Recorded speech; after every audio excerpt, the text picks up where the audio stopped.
on a l'impression que François Hollande est très actif sur le plan international. Il réussit presque plus de choses que sur le plan intérieur.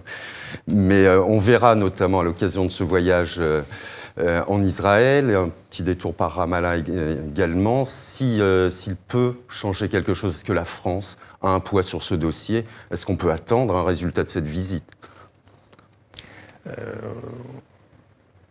On doit attendre quelque chose de cette visite. Ne pas obtenir de résultats à l'occasion de cette visite, ce serait pour la France ne pas être une fois de plus à la hauteur de sa mission. Donc tant sur le dossier iranien que sur le dossier syrien, que sur le dossier du processus de paix lui-même, il faut parler vrai. Et ce voyage oblige quelque part le président de la République, François Hollande, à dire des choses difficiles à nos amis israéliens. Du genre? La première chose, c'est, puisqu'il est acclamé pour avoir joué un rôle de fermeté dans les dernières négociations sur l'Iran, la première chose, c'est d'expliquer aux Israéliens que cet accord, il est indispensable, il est nécessaire. Et qu'en aucun cas, la France ne peut prendre la responsabilité d'empêcher, pour une raison ou pour une autre, cet accord.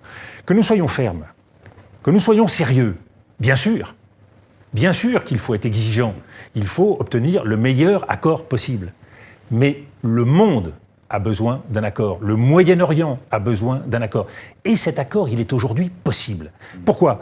Parce que les Iraniens sont prêts à faire des concessions importantes pour obtenir la fin de l'embargo, la levée des sanctions. La levée des sanctions, et pour tourner une page.